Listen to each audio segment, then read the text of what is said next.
to all. Welcome to All-in-One Super Coaching. So last class I had given you some questions. I think all of you might have done that, those who are watching. Okay, anyway, I am going to give you the answers. So you also check with your answer. So I am not going to repeat the question again. So those who are watching continuously, just check the previous video. Okay, so the first question was about a VI graph. Three graphs are given. VI graph. Three graphs are given.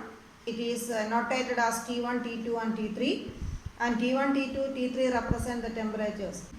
The question was which graph shows high temperature. So the explanation is, you know that from the VI graph, the slope of the VI graph will give you the resistance. So if the slope of the graph is more, means that graph shows high resistance graph. So again, you know that as temperature increases, resistance also increases. So that means according to the VI graph given you, if the slope is more, the temperature of that graph is also more. That is the first question, answer for the first question. No need to write that much in detail, only main points only you need to write.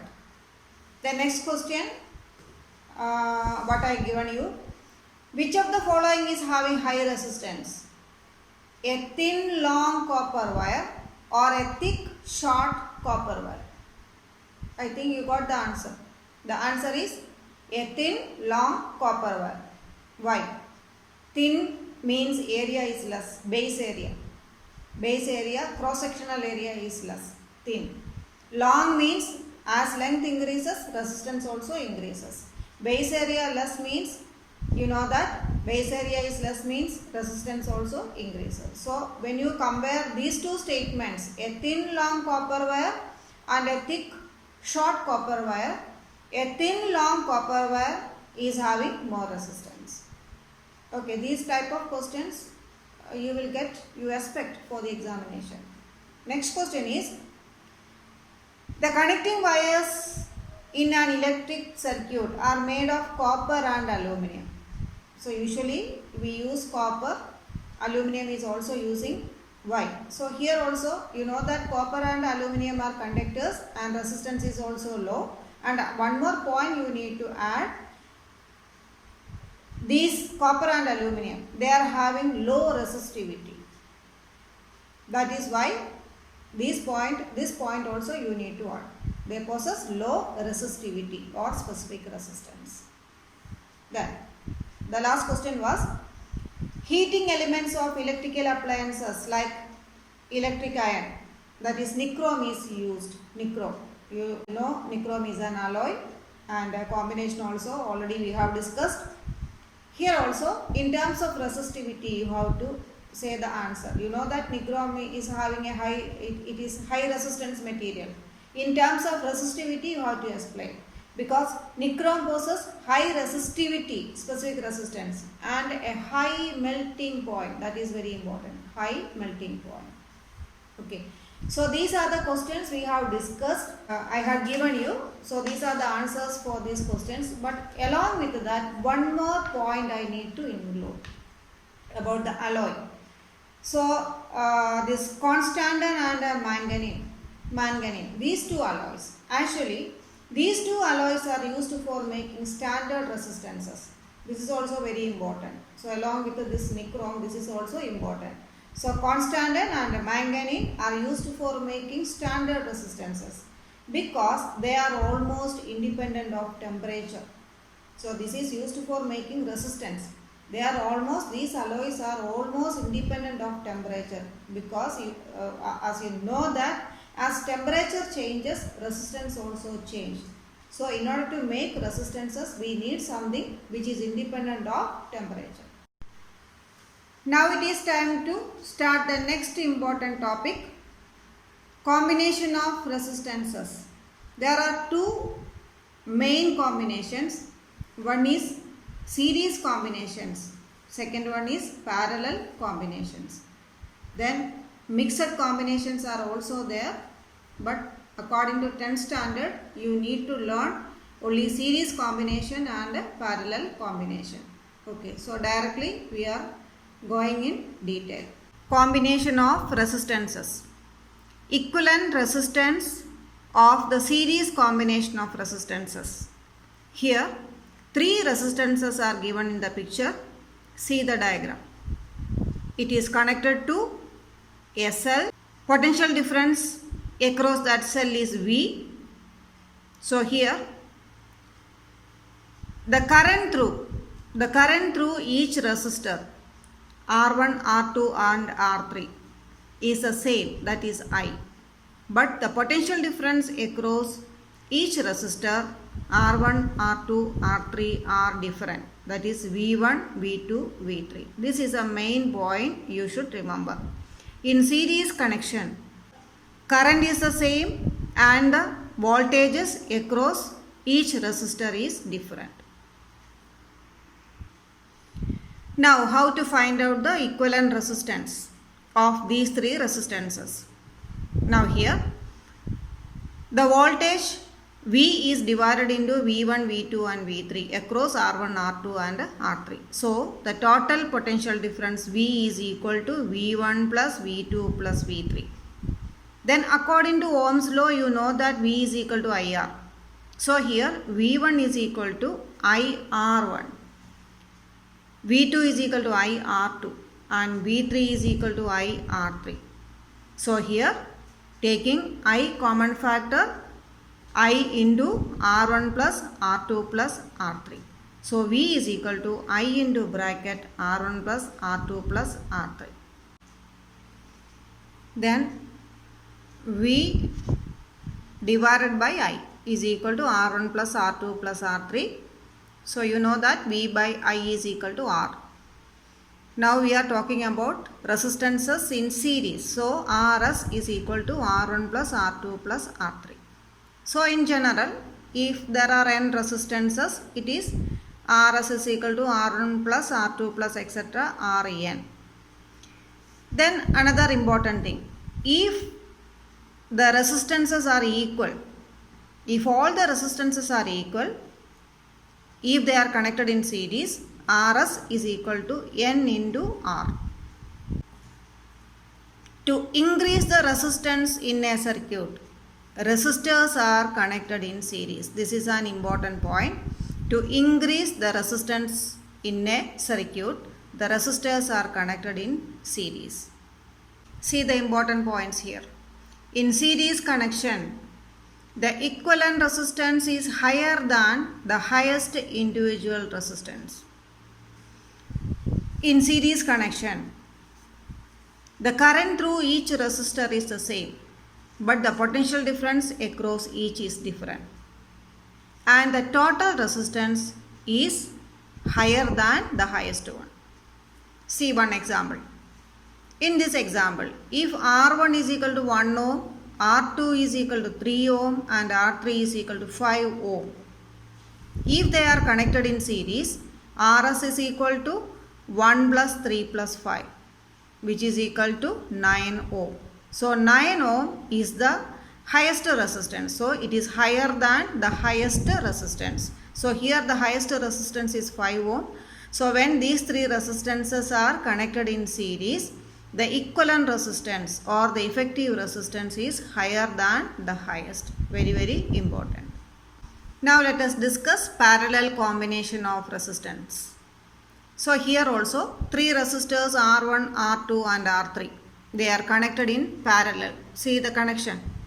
One end of each resistor is connected together and the other end is also connected together.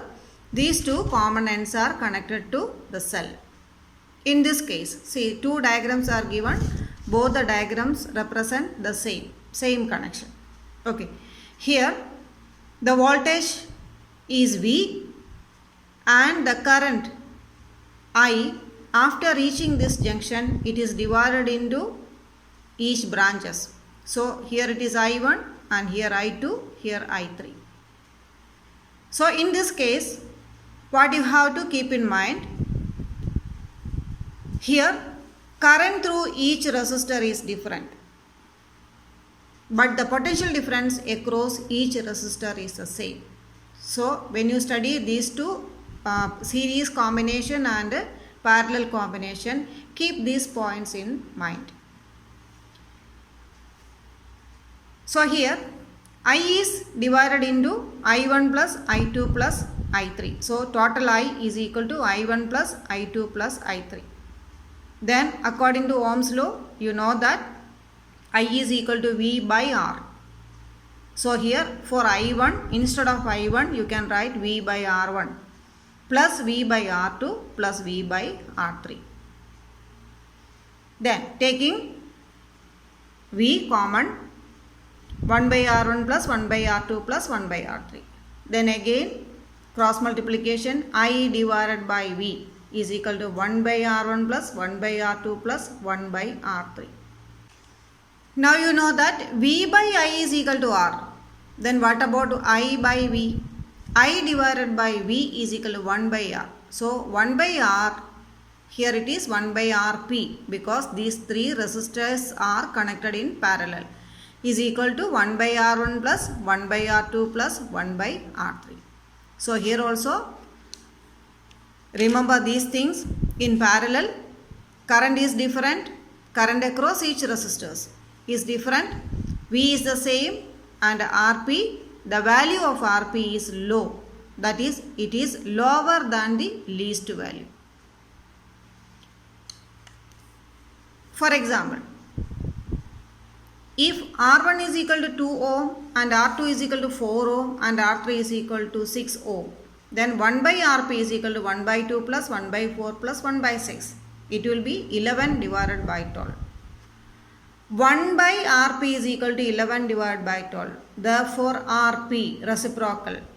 Rp is equal to 12 divided by 11, which is always less than 2 ohm. So here the least resistance is 2 ohm and the effective resistance, when they are connected in parallel, the effective resistance is less than 2 ohm. So this is the main point. So compare parallel combination and series combination of resistances. Now conclusion, Rs is equal to R1 plus R2 plus R3. If R1, R2, R3 are equal, which is equal to R, then Rs is equal to N into R. Then in parallel, 1 by Rp is equal to 1 by R1 plus 1 by R2 plus 1 by R3. If all the resistors are the same, then Rp is equal to R divided by N. Then this is a comparison. The following table, the table given below, give you a comparison. See that comparison.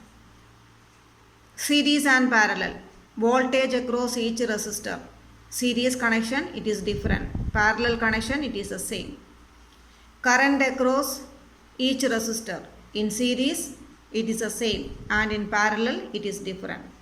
Then what about the effective resistance? In series, effective resistance is higher than the highest, and in parallel, effective resistance is lower than the least. So this table is useful to you to compare the resistances in series and parallel. Now you have an idea of how to connect resistances in series and in parallel. There are some disadvantages in connecting electrical gadgets in series. So let us check one or two. If the gadgets are connected in series, if any one of them fuses, breaks, then all other appliances also will not work.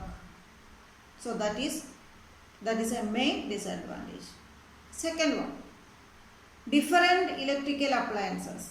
So when we compare electrical bulb, fridge, heater, you know that these three are of different categories. Their resistances are also different. That means they need different current for their operations. So if they are connected in series, they will not work perfectly. That is also a disadvantage. Okay, now, so what are the advantages of connecting in parallel? If the electrical appliances are connecting in parallel, what are the advantages? So in our household gadgets are connected in parallel. So here, if any one device which are connected in parallel does not work, then the working of the other devices will not be affected. The devices can be controlled by separate switches. So these are the main points about series connection and parallel connection you have to remember.